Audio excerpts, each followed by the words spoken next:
Les divinités sont avec eux. La neige est profonde, mais le temps est clément. Les dangers de tempêtes de neige ou d'avalanche sont écartés. Les Karavani ont déjà connu ces intempéries dans le passé. Ils ont déjà perdu du bétail dans la montagne.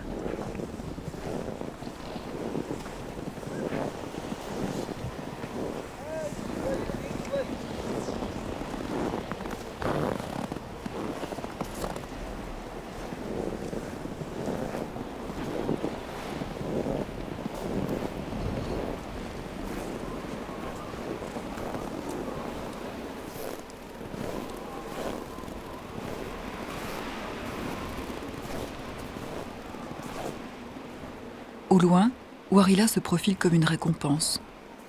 L'oxygène manque. Les derniers mètres sont les plus durs.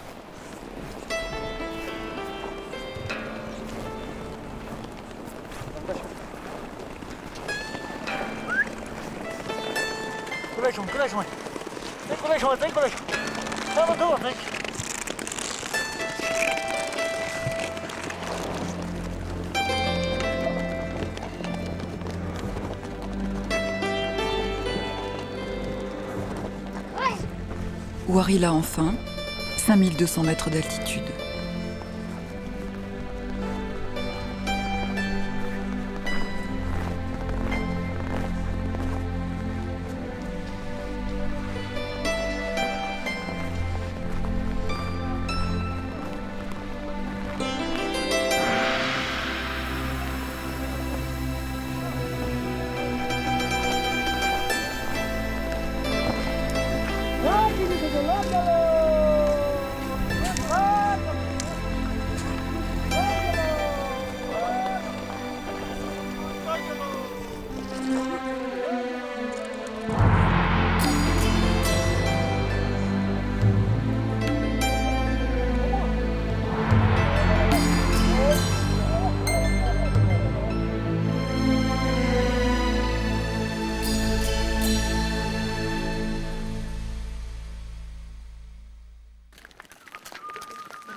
Chimde est le premier village après le passage du col. Ici, les Karavani ont l'habitude de s'arrêter pour y faire leur commerce. Officiellement, le yak est un animal semi-protégé, mais les Ladakhi consomment toujours sa viande, en particulier à l'époque du Nouvel An tibétain. Son commerce est fructueux à cette époque de l'année. Ne vous inquiétez pas, il est jeune. Ouais, mais votre prix, c'est trop cher. Non, c'est bien. Le yak est de petite taille, mais c'est un bon yak. Ouais, votre prix, 18 000 roupies, c'est trop. Non, c'est pas trop cher. Je vous en propose 15 000, ça va? Puis la prochaine fois, je reviendrai vous voir. Puis je le prends en entier. Bon, d'accord, pour 15 000 roupies. Vous avez de la chance, hein, 15 000, c'est un bon prix.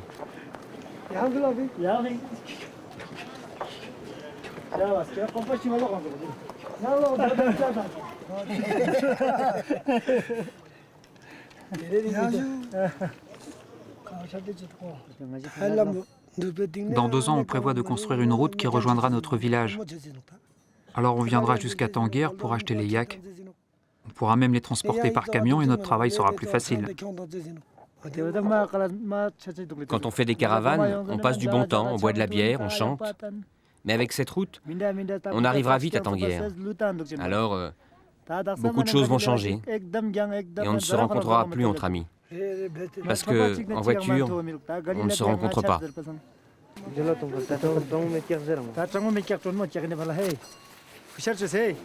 Ici, leurs routes se séparent.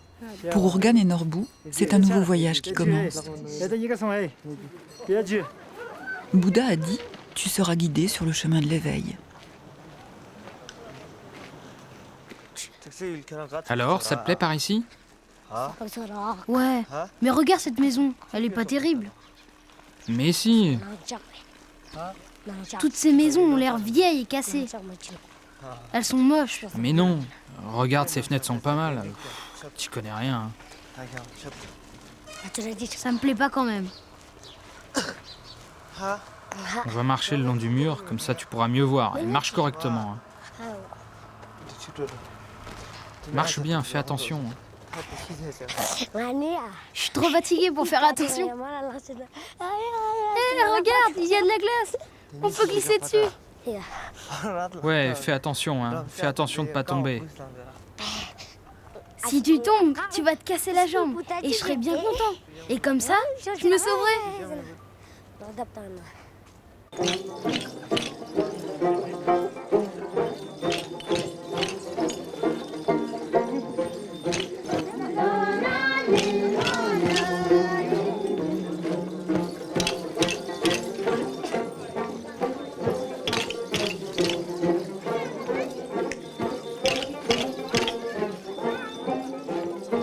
Ourgan et Norbou n'ont jamais vu le Nouvel An tibétain fêté avec autant de faste.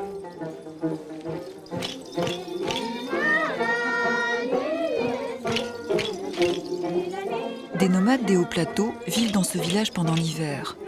Les femmes portent le perak, une coiffe ornée de turquoise qui imite la tête du cobra. Le cobra est une divinité qui symbolise la fertilité. Cette coiffe se transmet de mère en fille et à chaque mariage, on rajoute une pierre de turquoise.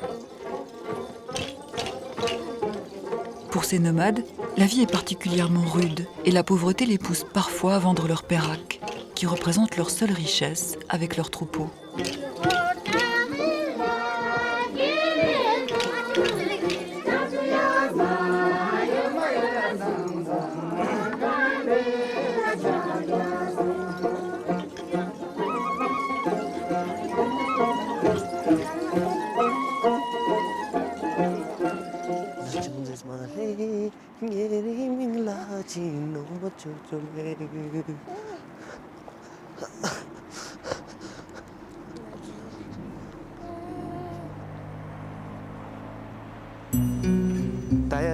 Quand on sera allé, je dois absolument me trouver une fille. Parce qu'à Tanguer, toutes les filles sont mes cousines ou presque.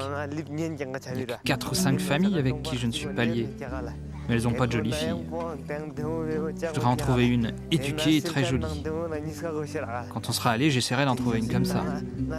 Si j'en trouve une belle, je te la montrerai. Et quand tu trouveras la fille, qu'est-ce que tu feras? Ah, ce sera facile. On se rencontrera et puis on commencera à s'aimer.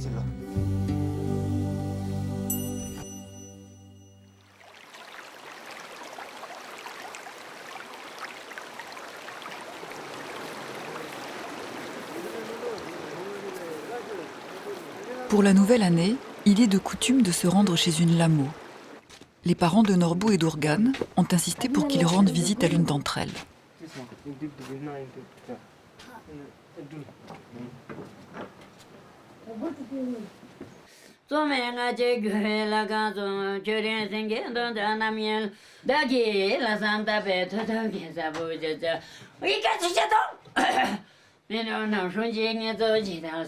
La lamo parle le langage des dieux. Elle est une possédée, habitée par un esprit dénommé La.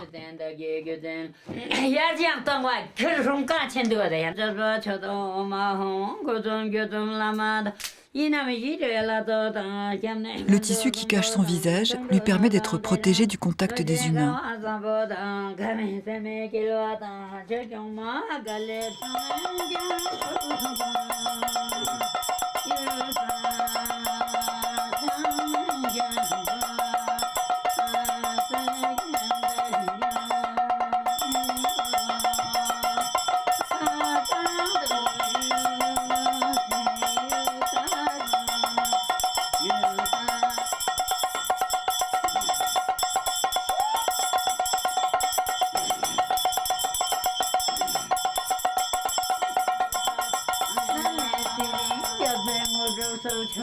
Elle est en transe. L'esprit divin parle par sa bouche.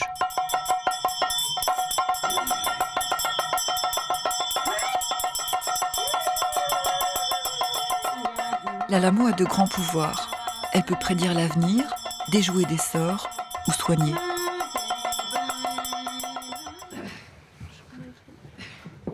Ma fille est toujours malade. Elle ne grandit pas normalement. C'est parce qu'elle a mangé du sable quand elle était dans les champs. C'est pour ça qu'elle est malade. Tu dois aller voir le lama de Stakna. Il te donnera des amulettes pour être protégé. Et il ne faut pas que tu la laves tous les jours. Il fait trop froid en ce moment. Approche-toi, approche-toi.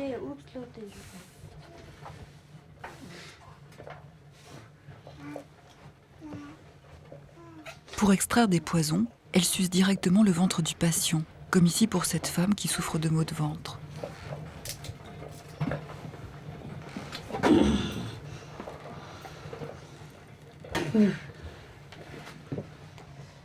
Et pour soigner la maladie de peau de cet enfant, elle s'applique un fer rouge sur la langue.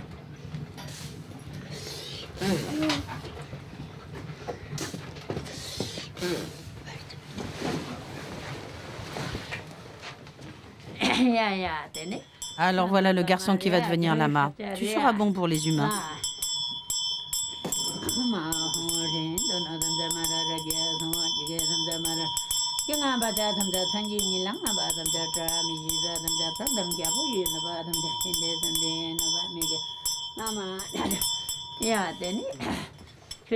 Prends soin de ce garçon, donne-lui de bons vêtements et maintiens-le propre.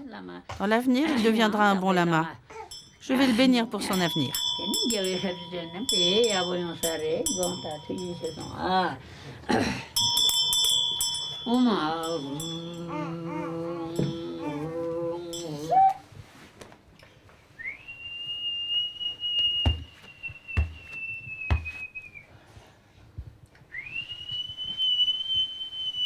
La divinité quitte le corps de la Lamo.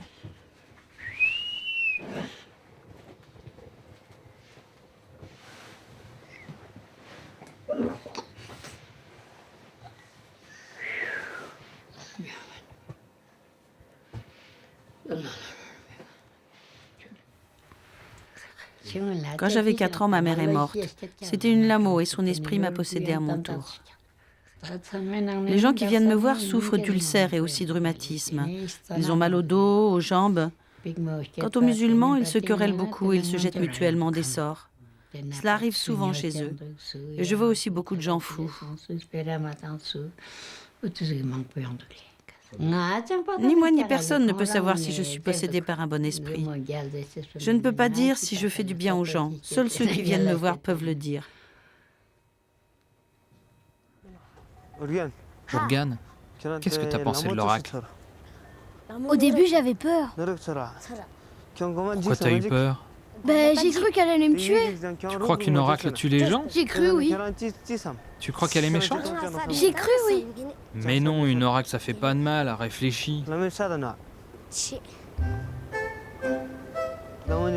te souviens, il y avait une jeune fille derrière moi chez l'oracle. Derrière toi? Ouais, Et alors? ben, j'aurais bien voulu, tu vois quoi, coucher avec elle. Ne dis pas de cochonneries. Arrête de dire des cochonneries.